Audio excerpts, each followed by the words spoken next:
আমার প্রিয় সকল দর্শক বন্ধুদের নমস্কার জানিয়ে শুরু করছি আজকের ব্লগ। আজকে আপনাদের সামনে চলে এসেছি গ্রাম বাংলার একটা বিরল মাছের রেসিপি নিয়ে। সেটা হলো পাঁকাল মাছ। মাছ আপনারা চেষ্টা করলেও সারা বছর খুঁজেই পাবেন না। একমাত্র বর্ষাকালে নদী, নালা, খাল, বিল এই সমস্ত জায়গাগুলোতে এই মাছগুলো হয়, তাও সংখ্যায় কম। প্রচণ্ড উপকারিতা আছে এই মাছের মধ্যে। রক্তে হিমোগ্লোবিনের পরিমাণ ভালো বাড়িয়ে দেয় এই মাছ।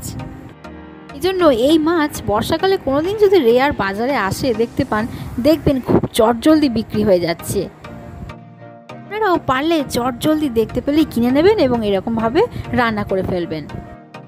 মাছের গায়ে একদমই আঁশ নেই আর পেছল কাটে, সেই জন্য যারা বাড়িতে এনে এগুলোকে কাটবেন একটু সাবধানে কাটবেন। কেটে তারপরে নুন হলুদ মাখিয়ে কিছুক্ষণ রেখে দিন। ছোট্ট ছোট্ট করে একদম সরু সরু করে পেঁয়াজ কুচি করে ফেলুন। পেঁয়াজগুলোকে ভালো করে নুন হলুদ মাখিয়ে রেখে দিন। আমাদের বাড়ির বাগান থেকে কিছু বুনো ধনেপাতা তুলে এনে কুচি কুচি করে কেটে নিয়েছি। আপনারা চাইলে এটা না পেলে এমনি নর্মাল ধনেপাতাও দিতে পারেন। একটু কাঁচা লঙ্কাও ছিঁড়ে রেখেছি। এরপরে তেলের মধ্যে মাছগুলোকে দিয়ে ভাজতে থাকবো।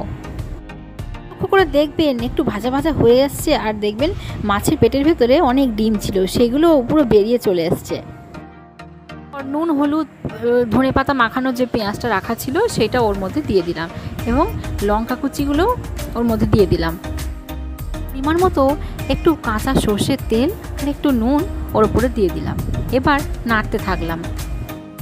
এখন এইভাবে নাড়াচাড়া করার পরে একটু জল দিয়ে সেদ্ধ হওয়ার জন্য ঢাকা দিয়ে দিলাম।